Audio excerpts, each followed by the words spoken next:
This is one of the things that can go wrong when making a pie crust.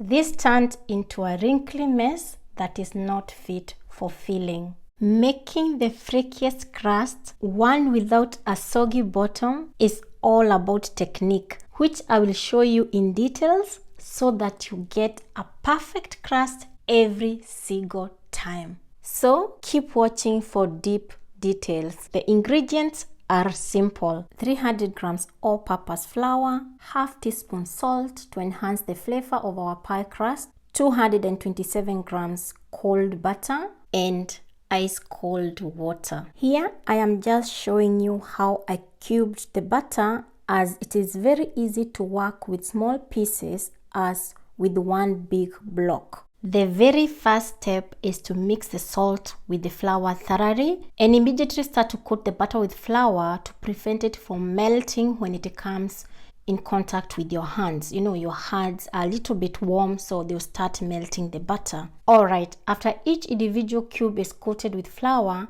grab a cube in each hand and press it firmly. You squeeze it, toss it and coat it with flour. Now make sure that each squeezed piece is coated in flour. This is very important if you want your crust to be flaky. Simply because if your butter is exposed, not coated with flour, it will melt in the oven. And this is exactly what I mean. You see, because the butter was not well coated with the flour, it melted and you will end up with this greasy crust and it will not get crispy. Look at all that fat. If your hands start to warm up, you can run them in cold water, or alternatively, you can put the whole bowl in the fridge. Remember, if the butter starts to melt into the flour, it will combine with it and it will be like a cookie dough, which is not flaky and it's not light.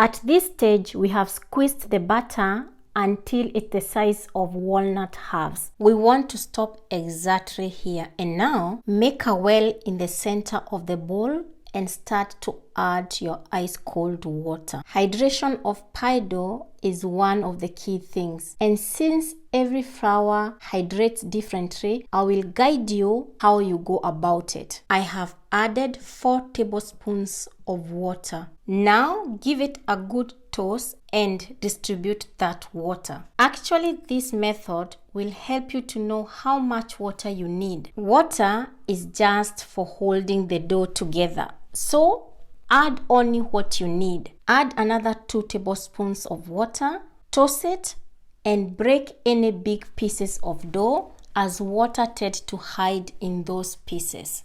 Group it together and see if it comes together.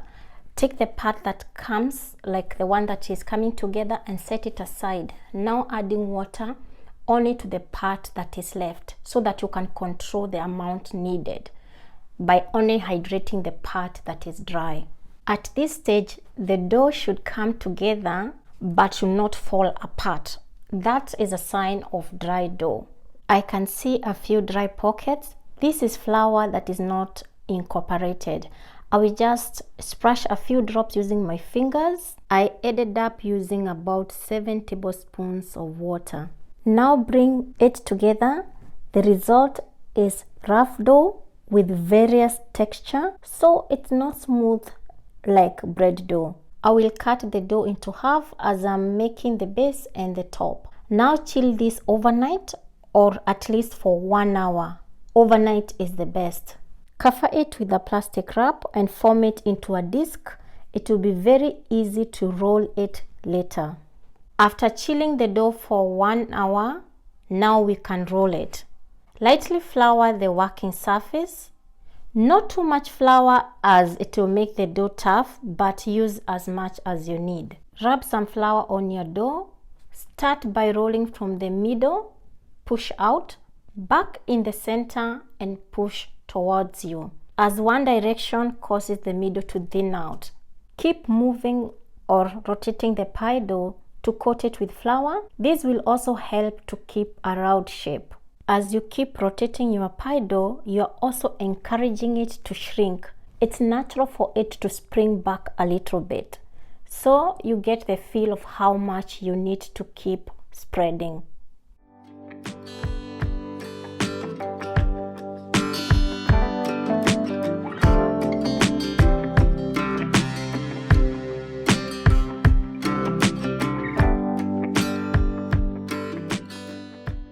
Roll the spots that need to be evened out. With the help of your pie dish, you can see if you have the right diameter. You need about 5 centimeters to hang all the way around. Now you can use your rolling pin, which I have dusted with flour, to transfer your pie dough. Start with the edges and roll it up onto the pin and drape it on the pie plate. In this case, I'm using a cake pan, which worked perfectly. Now make sure that it's fully covering the base and touching the edges of the pie plate. Just take those extra minutes to do this step correctly.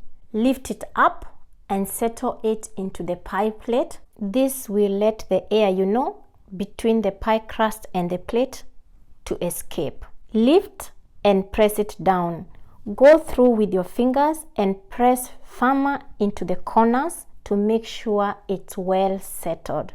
Don't be scared to lift it up and correct any folds. So exactly that's how you line up a pie crust. Now to protect it from drying out, cover with a plastic wrap and chill it in the fridge for about 10 minutes. Pie dough loves to be cold. At all stages, keep it cold. The next stage is to get the edges ready. I'm using scissors as I have a better control to trim all the way around, leaving enough for folding. You will understand better as you see me doing it. Alright, to make the fold, which builds kind of a wall, lift but just the corners, not the base, as this will make your pie crust to shorten, causing shrinkage. Fold it under and press firmly. Now you can decorate your crust, and there are many methods. One, you can pinch the dough with 2 fingers using one hand, and then you push the dough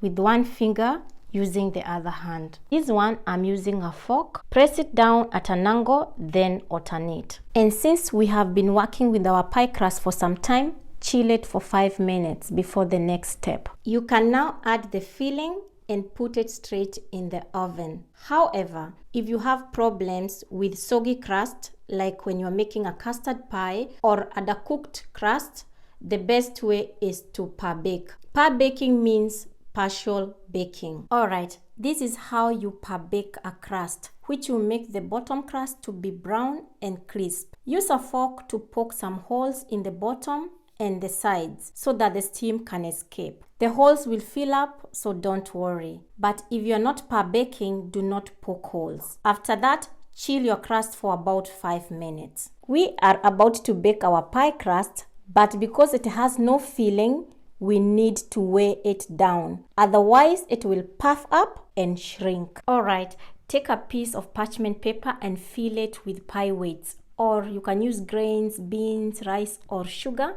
The pie weight should come all the way up to the edge of the pie crust to weigh down the whole crust. If you do it halfway, the sides will push down, kind of shrink. Now put it in a preheated oven, 220 degrees. Keep the oven nice and hot. If the oven is too cold, the butter will melt. Bake it for 15 to 17 minutes with the pie weights.